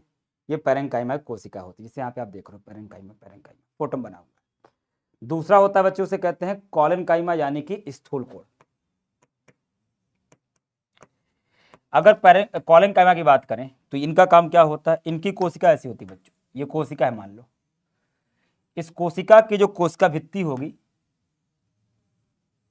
इस कोशिका की कोशिका भित्ति जो होगी वो कॉर्नर पर मोटी होगी, उसमें पेक्टिन या हेमिसेलुलोज भरा होता है। तो इस कोशिका की कोशिका भित्ति के किनारे बड़े मोटे होते हैं, इसलिए इसको स्थूल कोण कहते हैं। स्थूल मतलब मोटा, कोण मतलब कोना। और ये कहाँ पाई जाती हैं, किसी भी तने के जस्ट नीचे पाई जाती हैं। और ये पौधे को यांत्रिक सहारा देती है, लचीली भी होती है, मजबूत भी होती है, ताकि हवा आने पर डंडी न टूटे। तो प्रायः पौधे की बात त्वचा के नीचे होते हैं, या तो एक समान में होते हैं अथवा चकती में होते हैं। इनकी कोशिकाओं की भित्ति पतली होती है, लेकिन इनके कोने पर सेलुलोज या हेमिसेलुलोज तथा पेक्टिन जमा होती है। इसके कारण इसके कोने मोटे हो जाते हैं। कॉलनकाइमा कोशिकाओं का आकार अंडाकार या बहुकोणीय होता है। इनमें प्रायः क्लोरोप्लास्ट होता है। इनकी कोशिका में जब क्लोरोप्लास्ट होता है तब ये भोजन का स्वांगीकरण भी कर सकती हैं। इनमें अंतराकोशिकीय स्थान नहीं पाया जाता है। ये पौधे की वृद्धि हो रहे भाग जैसे कि शैशवतरा तथा पत्ती के वृंत को यांत्रिक सहारा प्रदान करते हैं। तो भैया इसकी वजह से ही तना जो होता है वो लचीला होता है, घूम जाता है, टूटता नहीं है। तो भैया इनका कार्य होता है, ये मजबूत तो होते ही हैं, साथ ही साथ बच्चों पौधे को लचीलापन भी देते हैं। भैया तीसरा आपका है भैया यहाँ पे क्या, वो है ये कॉलनकाइमा है। ठीक, तीसरा भैया स्क्लेरेन्काइमा। स्क्लेरेन्काइमा कोशिका मृत होती है। मृत कोशिका मतलब क्या होता है, ऐसी कोशिका जिसमें कोशिका द्रव नहीं पाया जाता। इसमें कोशिका द्रव नहीं पाया जाता तो इसकी कोशिकाएं क्या होती हैं, मृत पाई जाती हैं। तो इनमें कोशिका द्रव नहीं होता है तो इसकी कोशिका मृत होती है। और इसकी कोशिका भित्ति में एक पदार्थ पाया जाता है, उसे कहते हैं लिग्निन, इसलिए कठोर होती है। ठीक, तो इसमें लंबी संकरी कोशिकाएं होती हैं, इनकी कोशिकाओं की भित्ति मोटी तथा लिग्निन नहीं होती, इसमें लिग्निन होता है। इसकी भित्ति पर कुछ अथवा गर्त स्थित होती है, ये मृत होती है और इनमें प्रोटोप्लास्ट नहीं होता, इसमें जीवद्रव्य नहीं होता। आकार, रचना, उद्भव तथा विकास में भिन्नता होने के आधार पर ये तंतुमय हो सकती हैं, स्क्लेराइड हो सकती हैं, किंतु तंतु मोटी भित्ति वाले होते हैं तथा नुकीले मृत कोशिकाओं के होते हैं। ये पाए कहा जाते हैं, ये प्रायः पौधे के विभिन्न भाग में जैसे समूह पाए जाते हैं। स्क्लेरिड का आकार गोलाकार, अंडाकार अथवा सिलेंडराकार हो सकता है। ये बहुत अधिक मोटे तथा मृत स्क्लेरेनकाइमल कोशिकाओं के बने होते हैं, जिनकी गुहिका बहुत संकरी होती है। तो ये देखो, जैसे आप देख लो नारियल के बाहर जटा होती है, तो ये वहाँ पे कठोरता प्रदान करते हैं। जैसे बीज का आवरण होता है, जैसे पेड़ की छाल होता है, उसमें क्या पाए जाते हैं, उसमें आपको देखने मिलेंगे स्क्लेरेनकाइमा। अब बच्चों देखो, जटिल उत्तक पे आ जाते हैं। तो जटिल उत्तकों में एक से अधिक प्रकार की कोशिका पाई जाती है। ये दो प्रकार के होते हैं बच्चों, जाइलम तथा फ्लोएम। आओ बच्चों जाइलम फ्लोएम के बारे में देखते हैं, और ये भी देखेंगे जाइलम फ्लोएम काम क्या करते हैं। ठीक, तो अगर जाइलम फ्लोएम की बात करें, चलो जाइलम फ्लोएम पढ़ने से पहले एक बात देख लो।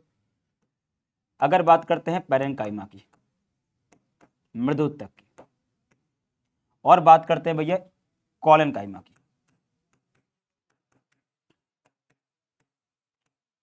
और बात करते हैं स्क्लेरेनकाइमा की,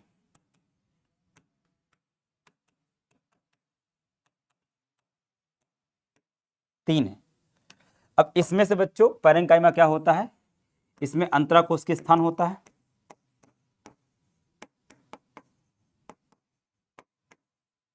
स्थान होता है। इसमें सेलुलोज की बनी कोशिका भित्ति होती है,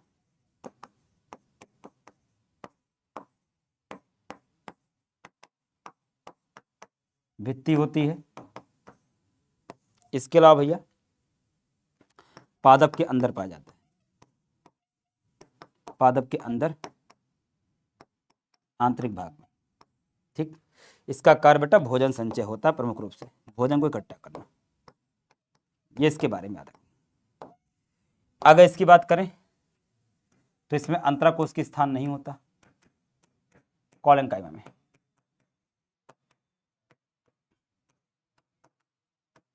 नहीं होता। ये सेलुलोज की बनी होती हैं और कोने पर मोटी होती है।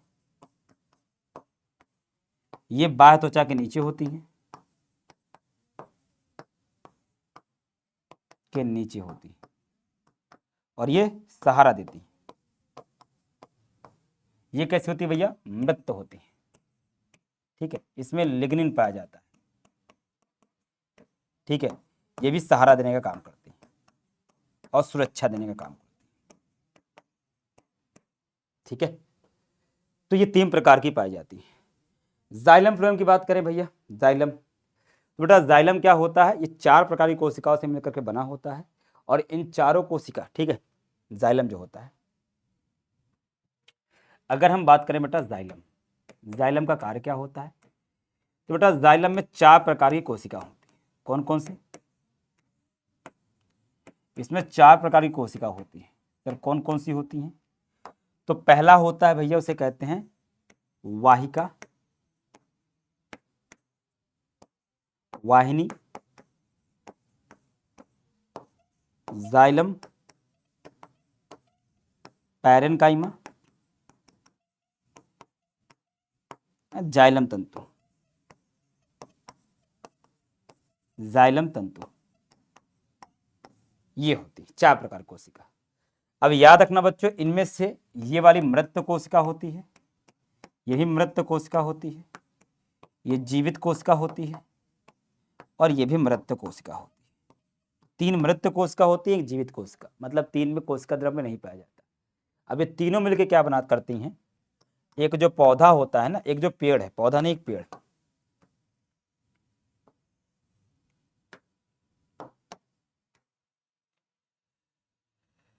तो जो जल होता है ना, जो जड़ से पानी आता है, वो इसी जाइलम से होता हुआ जाता है, इसी जाइलम से होता हुआ पानी ऊपर जाता है।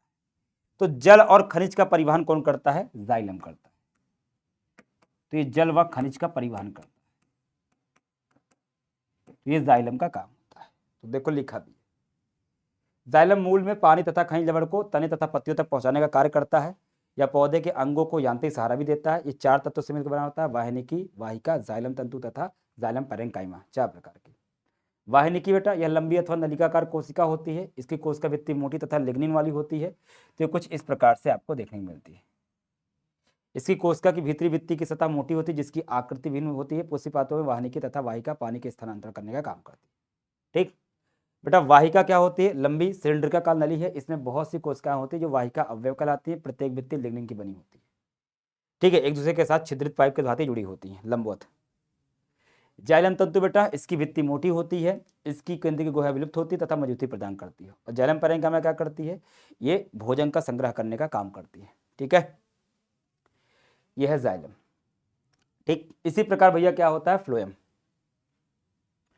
अगर फ्लोएम की बात करें तो फ्लोएम भी 4 प्रकार की कोशिका से मिलकर बना होता है। 4 प्रकार की कोशिका कौन कौन सी? चालनी कोशिका, सहचर कोशिका, फ्लोएम, पैरेन्काइमा और फ्लोएम तंतु। ये 4 प्रकार की कोशिकाओं से मिलकर क्या बना होता है? फ्लोएम बना होता है। तो फ्लोएम के 4 प्रकार होते हैं, 4 कोशिका।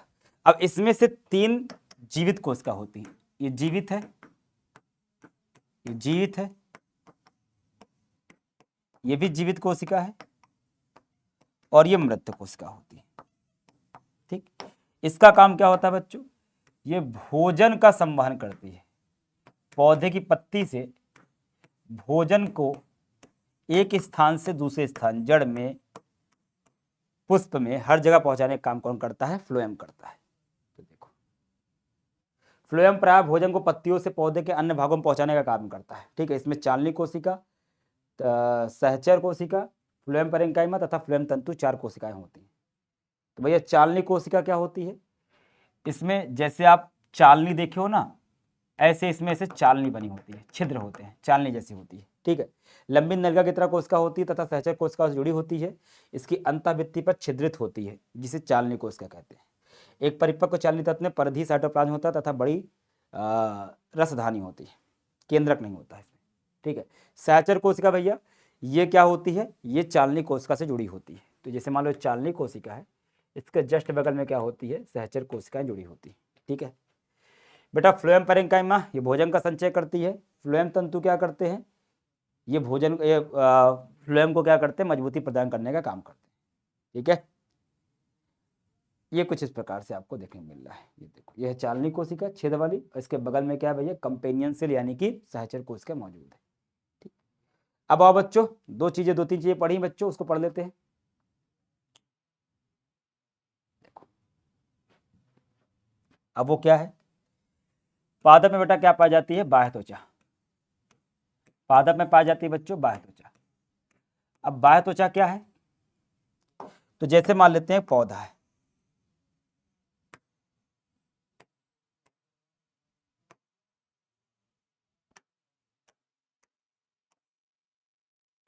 ये इसके मूल है, इसके चारों तरफ त्वचा पाई जाती है, बाह्य त्वचा। मान लो यहां पत्ती है, ये पत्ती है। अब इसके चारों तरफ भैया एक पतला आवरण पाया जाता है हर भाग पे।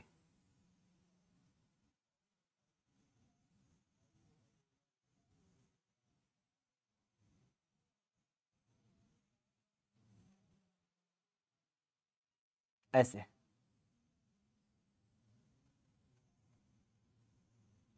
ठीक, ऐसे। अब इसमें क्या होता है? इसमें ऐसी चपटी चपटी कोशिकाओं का स्तर पाया जाता है, इसे बाह्य त्वचा कहते हैं। ठीक, और इस चपटी कोशिकाओं के ऊपर एक मोम के समान पदार्थ पाया जाता है, जिसको हम क्यूटिकल कहते हैं, जिसको हम क्यूटिकल के नाम से जाने जाते हैं। ठीक, बाह्य त्वचा। अच्छा, अब ये बाह्य त्वचा पूरे पौधे को घेरे रहती है, लेकिन ये बाह्य त्वचा अलग अलग स्थान पर अलग अलग संरचना बनाती है। जैसे कि ये पत्ती पर कहीं कहीं पे डिसकंटिन्यू हो जाती है, मतलब नहीं पाई जाती। जहां जहां नहीं पाई जाती पत्ती में, वहां छिद्र बना देती है पत्ती के ऊपर, और ये जो छिद्र होता है बच्चों, इसे कहते हैं रंध्र। इसको रंध्र कहते हैं। तने पर बच्चों ये ऐसे बहुकोशिकीय संरचना बनाती है जिसको हम कहते हैं वातरोम। और ऐसे भैया ये जड़ पर ऐसी एक कोश की संरचना बनाती है जिसको हम कहते हैं मूल लोम। तो बहुत सारी संरचना को बनाने का काम करती है। ठीक, बाह्य त्वचा। ठीक, तो बाह्य त्वचा उत्तक पौधे का सबसे बाहरी आवरण है। इसके अंतर्गत बाह्य त्वचीय कोशिकाएं रंध्र तथा मूल लोम आदि बनाने का काम करती है। ठीक है, बाह्य त्वचा प्रायः एकल सतह वाली होती है। ठीक, ये आप देख रहे हो, ये आपका स्टोमेटा यानी कि रंध्र आपको दिखाई दे रहा है। ठीक है, रंध्र पाया जाता है। तो रंध्र क्या होता है, तो पत्ती में क्या होता है, बाह्य त्वचा कहीं कहीं पे डिसकंटिन्यू हो जाती है। जहां जहां पे डिसकंटिन्यू होती है वहां पे क्या बनाती है, रंध्र बनाने का काम करती है। वहां पे रंध्र बनाती है। रंध्र बच्चों ऐसे दो बड़ी कोशिका होती है जिसको हम द्वार कोशिका कहते हैं और बीच में छिद्र पाया जाता है। रंध्र ऐसी रचना है जो पत्तियों की बाह्य त्वचा पर होते हैं। रंध्र वाष्पोत्सर्जन करने का काम करते हैं और गैसीय विनिमय करते हैं। इसी रंध्र के द्वारा बच्चों पौधे के अंदर गैस आती है और इसी से वाष्प बाहर निकलती है। प्रत्येक रंध्र में दो सेम की आकारी कोशिका होती है, इसको हम द्वार कोशिका कहते हैं। ठीक है, और यही द्वार कोशिका घास में डंबल की तरह होती है, ऐसे डंबलाकार, जब घास में डंबल की तरह होती है, बस याद रखना। ठीक, इस प्रकार से। ठीक, मूल रोम की बात करें तो बाह्य त्वचा की कोशिका पर अनेक रोम होते हैं, इन्हें मूल रोम कहते हैं। ये बाह्य त्वचा कोशिकाओं का एक कोशिकीय दीर्घीकरण स्वरूप होता है। ये खनिज और जल का अवशोषण करने का काम करता है। ठीक है, और जब तने पर पाए जाते हैं इनको हम त्वचा रोम कहते हैं या वात रोम कहते हैं। ठीक है, ट्राइकोम्स कहते हैं। ठीक है, प्रारोह तंत्र में यह त्वचा रोम बहुकोशिकीय होता है। ये शाखित या अशाखित हो सकते हैं। ठीक, ये कुछ इस प्रकार से आपको देखने को मिल रहा है, कुछ इस प्रकार के देखने को मिल रहा है। ठीक, अच्छा, कभी कभी तने पर भी रंध्र पाए जाते हैं, उसको हम वात रंध्र कहते हैं। कभी कभी तने पे पाए जाते हैं भैया तो उसको हम वात रंध्र कहते हैं। तो भैया ये था आपका पूरा का पूरा जाइलम फ्लोएम, सारे उत्तकों का मैंने आपको एक छोटा सा रिवीजन दे दिया। अब बच्चों बिना देर किए आते हैं किस पे, अगले चैप्टर पे, जो है हमारा 7वां चैप्टर जिसका नाम है प्राणियों में संरचनात्मक संगठन। तो देर नहीं करते भैया, प्राणी के उत्तकों के बारे में पढ़ना शुरू करते हैं। आओ, ठीक है, बिना किसी देर के। प्यारे साथ एक बार फिर से स्टार्ट करते हैं भैया। हम अपने अध्याय 7 पर आ गए हैं जिसका नाम है प्राणियों में संरचनात्मक संगठन। ठीक है, अगर हम अध्याय 7 की बात करें भैया तो इसमें हम बात करने वाले हैं जंतु उत्तकों के बारे में कि जंतु में कौन कौन से उत्तक होते हैं। ठीक, तो जैसे अभी इससे पहले आपने पादपों में उत्तक के बारे में पढ़ा था, वैसे जंतु में भी उत्तक होते हैं। तो बच्चों आप सब लोग उत्तक के बारे में जानते हैं, ऐसी कोशिकाओं का समूह जो संरचना में, कार्य में और उत्पत्ति में एक समान होता है उसको हम क्या कहते हैं, उत्तक कहते हैं। उत्तक भैया कितने प्रकार के होते हैं, 4 प्रकार के होते हैं मानवों में। तो भैया हमने पादप उत्तक तो पढ़ लिए, अब हमको पढ़ना है भैया जंतु उत्तक के बारे में। तो फटाफट से मैं आपको जंतु उत्तक के बारे में थोड़ी थोड़ी सी जानकारी दे देता हूँ। तो जंतु उत्तक अगर बात करें भैया तो ये हमारे पास 4 प्रकार के पाए जाते हैं। एक को कहते हैं बेटा उपकला उत्तक, दूसरे कहते हैं संयोजी उत्तक, तीसरे कहते हैं भैया पेशी उत्तक, और चौथा कहलाता है तंत्रिका उत्तक। तो 4 प्रकार के उत्तक आपको देखने मिलते हैं एक जंतु में। तो शुरुआत करते हैं बेटा उपकला उत्तक के साथ, फिर आगे पढ़ते हुए चलेंगे।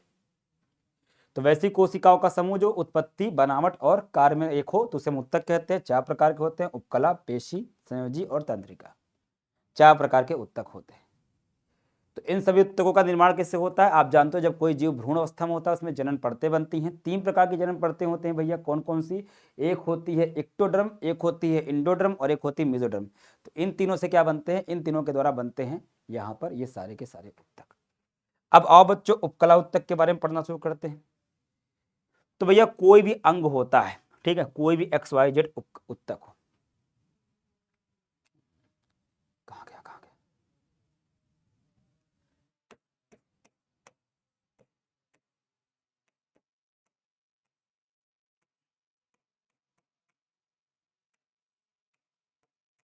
तो भैया उपकला उत्तक के बारे में बात करते हैं। भैया अगर उपकला उत्तक की बात करें तो ये क्या होता है, तो कोई भी एक अंग है, कोई भी एक अंग है, इस अंग की अगर बात करें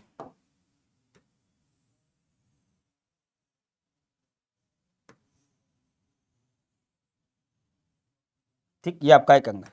अब बच्चों इस अंग के ऊपर जो आवरण होगा, बाह्य आवरण और जो आंतरिक आवरण होगा, जैसे मान लो पेट है, तो इसका बाहरी आवरण और आंतरिक आवरण, ये खोखला अंग है, तो इसका जो आवरण बनाएगा उस आवरण को बनाने वाले ऊतक को हम कहते हैं उपकला ऊतक। हमारे शरीर की त्वचा भी क्या है, आवरण है, तो इसको बनाने वाला भी क्या होगा, हमारा उपकला ऊतक होगा।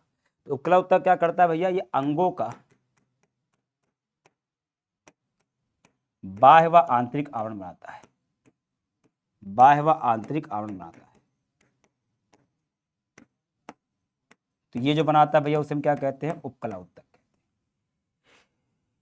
बच्चों ये उपकला ऊतक जहां भी होते हैं उनके नीचे एक संरचना पाई जाती है, उसे कहते हैं आधारीय उपकला या आधार कहते हैं, बेसमेंट। और इसके ऊपर इस प्रकार से कोशिका पाई जाती है, ये है कोशिका। तो ये उपकला ऊतक ऐसे बनता है, ठीक। अब अगर ये एक स्तर पर रहेगा एक कोशिका का, तो इसे कहते हैं सरल उपकला। लेकिन अगर यही क्या होगा, इसके ऊपर ढेर सारी कोशिकाओं का स्तर हो जाए, एक से अधिक, तो इसे कहते हैं भैया संयुक्त या स्तरित उपकला कहते हैं, ठीक। तो यह ऊतक किसी अंग का बाहरी या भीतरी आवरण बनाते हैं। कोशिका एक दूसरे से सटी होती हैं और उसके बीच अंतःकोशिकीय स्थान नहीं होता है। यदि उपकला ऊतक में कोशिका केवल एक ही सतह पर होती है तो सरल कहते हैं भैया, और यदि उपकला ऊतक में कोशिका कई स्तर पर होती है उसको हम संयुक्त कहते हैं या स्तरित कहते हैं, ठीक है। अब बच्चों ये जो उपकला होता है सरल और जटिल या संयुक्त, ये भी कई प्रकार का होता है। तो सभी उपकला ऊतक एक आधारी आकोश की संरचना पर होते हैं, जिसे भैया हम आधार स्तर कहते हैं, बेसमेंट लेयर कहते हैं, बताया ना अभी। इसका निर्माण उपकला ऊतक और अन्य ऊतक से होता है। तो भैया अगर सरल उपकला की बात करें तो सरल उपकला के भी निम्नलिखित भाग होते हैं, शल्काभ, स्तंभाकार, ठीक है, शल्कीय या शल्काभ, शल्कीय होगा, पश्चमाभिकाय होगा, क्यूबॉइडल होगा, ग्रंथिल होगा, संवेदी होगा, भ्रूणी होगा, कई प्रकार की पाई जाती है। तो सरल उपकला के कई प्रकार होते हैं बच्चों, आओ देखें, ठीक है, ठीक, देखना। तो सबसे पहले कौन सी है, सरल, शल्काभ या शल्कीय। तो सिंपली भैया एक स्तर पाया जाता है ऐसे बिखरा हुआ, जैसे टाइल होती है ना वैसे ही, चौकों की तरह, चौकों की तरह ये ऐसे होती है पतली सी, ठीक है। तो ये कोशिका फर्श पर बिछे हुए चौकों की तरह होती हैं, प्रत्येक कोशिका चपटी होती है और इसमें केंद्रक होता है, ठीक। ये शरीर की गुहा और रुधिर वाहिनियों का आवरण बनाने का काम करती है। तो हमारे शरीर के अंदर की गुहा और रुधिर वाहिनियों का आवरण बनाने का काम करती है। उपकला कोशिका जो शरीर गुहा, वक्ष गुहा, उदर गुहा, पेरिकार्डियल गुहा का अधिछाती बनाती है उन्हें भैया मेसोथीलियम कहते हैं, और जो लासिका एवं उधर रुधिर वाहिनियों का अधिछाद्य बनाती हैं उनको हम एंडोथीलियम के नाम से जानते हैं। या फेफड़े की वायु कोष्ठिका, वृक्क के बोमन कैप्सूल और मुख गुहा तथा मेढक की त्वचा की सबसे बाहरी परत में ही पाई जाती है, ठीक। तो सरल उपकला आपको कुछ ऐसे दिखाई देती है। भैया दूसरा कौन है, दूसरा भैया स्तंभाकार। तो सीधी सी बात है, ये इस प्रकार की लंबी लंबी होती है स्तंभ की तरह, तो इनको हम स्तंभाकार कहते हैं। इसका केंद्रक ऐसे आधार में होता है। तो ये कोशिकाएं लंबी होती है, इसके भीतरी सिरे मुक्त सिरों के अपेक्षा पतले होते हैं। या ऊतक आंत की श्लेष्मिक कलम पाई जाती है और पित्ताशय में देखने को मिलती है, ठीक है, स्तंभ की तरह लंबी लंबी होती है। तो भैया इसको हम स्तंभाकार कहते हैं, आकार के आधार पर है स्तंभाकार। फिर कैसी होती है बच्चों, ठीक है, इसमें स्तंभाकार कोशिकाएं होती हैं और हो सकता है बेटा इसके मुक्त सिरों पर ऐसे पछमाप पाए जाए, कभी कभी से पछमाप पाए जाते हैं, तो इसको कहते हैं पछमाभी स्तंभाकार कोशिका। ऐसे ऊतक भैया वृक्क नलिकाओं की भीतरी परत बनाता है, श्वसन नली में भी यह पाए देखने को मिलता है, ठीक है। इसके अलावा ये देखो पछमाभी है, यह है बेटा क्यूबॉइडल, ठीक है। या क्यूबॉइडल वाली अगर बात करें यानी घनाकार उपकला की बात करें तो एक होती है बेटा घनाकार, जाहिर सी बात है इसमें जो कोशिकाएं होती हैं वो घन की तरह होती हैं, ट्यूब की तरह होती है, तो ऐसे होती है घनाकार। तो यह क्यूबॉइडल कोशिका बनी होती है, प्रत्येक कोशिका एक गोलाकार केंद्रक होता है। यह श्वेत ग्रंथि यानी पसीने की ग्रंथि में, लाल ग्रंथि में, वृक्क नलिकाओं में, थायराइड में, अग्नाशय नलिकाओं में देखने को मिलती है। तो ये भैया इसमें कुछ इस प्रकार का देखने को मिलेगा, ठीक। अब भैया अगर हम बात करते हैं किसकी, हम बात करते हैं भैया हमारे दूसरे वाले जिसका नाम है भैया संयोजी ऊतक। अगर हम संयोजी ऊतक की बात करें भैया तो ये हमारे दो ऊतकों को जोड़ने वाले ऊतक होते हैं और ये पूरे शरीर में फैले हुए ऊतक होते हैं, ठीक है। तो इसके अंतर्गत भैया उपास्थि आती है, अस्थि आती है, रक्त, ये सब आते हैं, ठीक है। उपास्थि का अंतर्कोशिकीय पदार्थ ठोस, विशिष्ट, अनन्य व संपीड़ित होता है, ठीक है। ये सारी बातें लिखा हुआ है, अब मैं आपको समझाता हूं इसके बारे में, देखना। तो ये जो संयोजी उत्तक होते हैं, ये जो संयोजी उत्तक होते हैं, ये दो उत्तक को जोड़ने का काम करते हैं।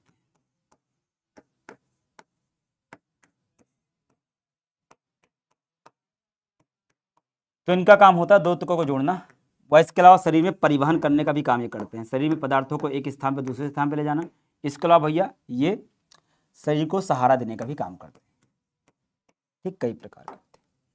अब इसमें अंतर्गत क्या आता है? इसके अंतर्गत रक्त आते हैं, हड्डी आती है, उपास्थि आती है, और साथ ही साथ लूज यानी कि ढीले संयोजी उत्तक पाए जाते हैं। तो ये सब आते हैं संयोजी उत्तक के अंतर्गत। ठीक, अब इसमें क्या होता है, जैसे हमारी पूरी बॉडी में रक्त जाता है, तो रक्त एक उत्तक है, किस रूप में है? तरल। तो रक्त क्या है बेटा? ये तरल संयोजी उत्तक है।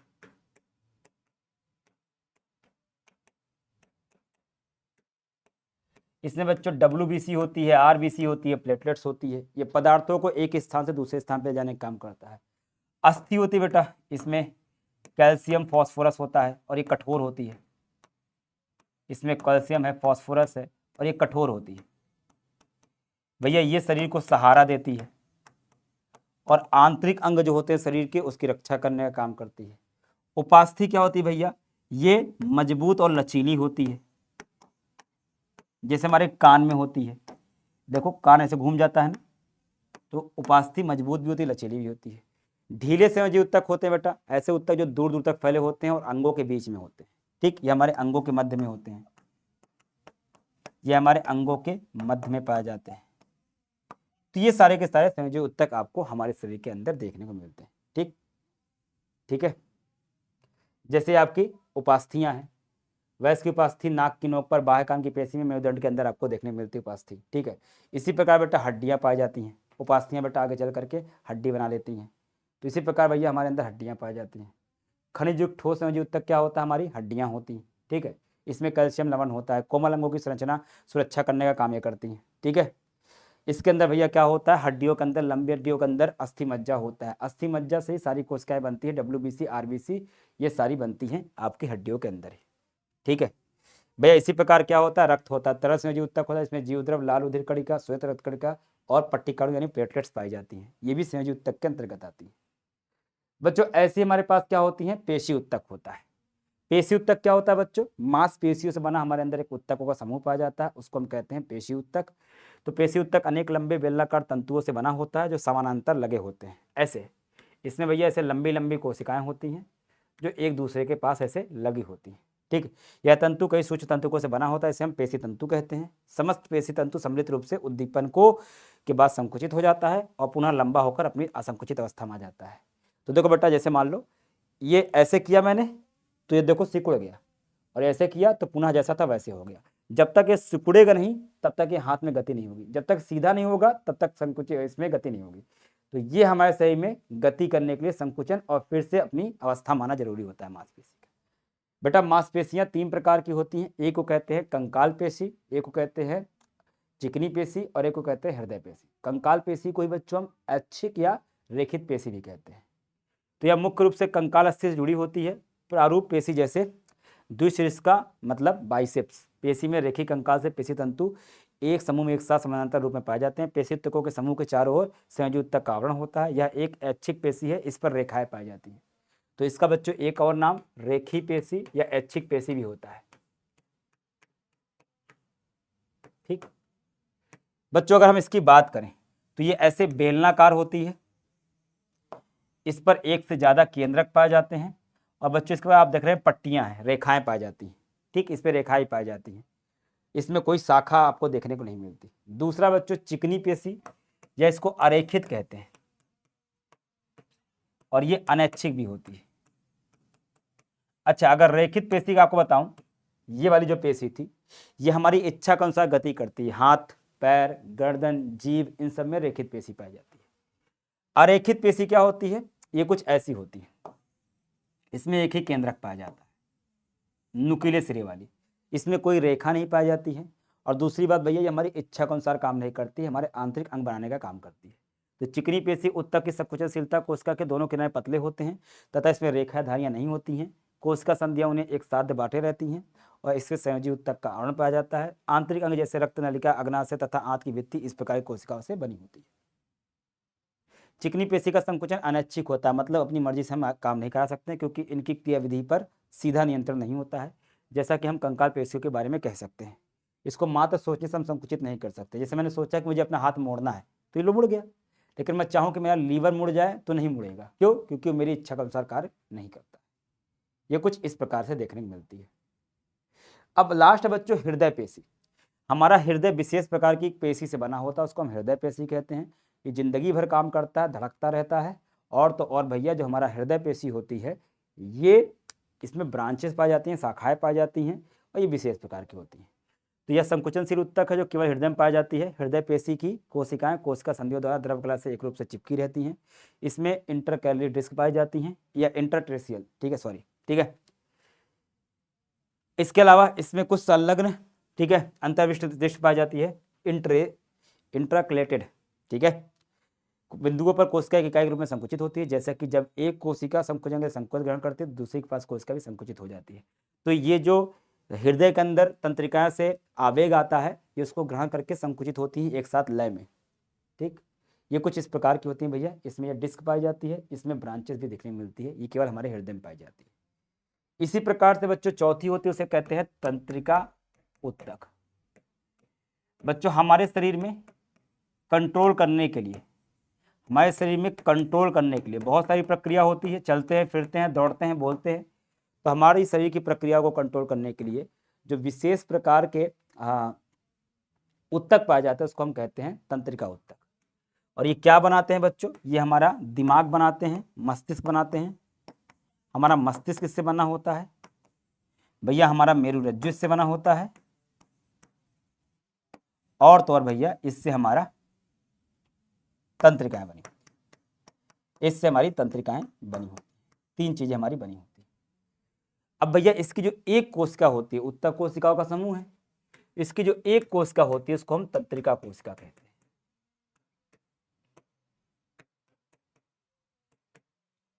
और तंत्रिका कोशिका कुछ इस प्रकार से आपको देखने मिलती है। एक तंत्रिका कोशिका की इस प्रकार से त्वचा देखने मिलती है। ये सब मिलकर के हमारा दिमाग बनाती हैं और साथ ही साथ हमारे शरीर की मेरुरज्जु और अन्य तंत्रिका वाला पार्ट बनाती है।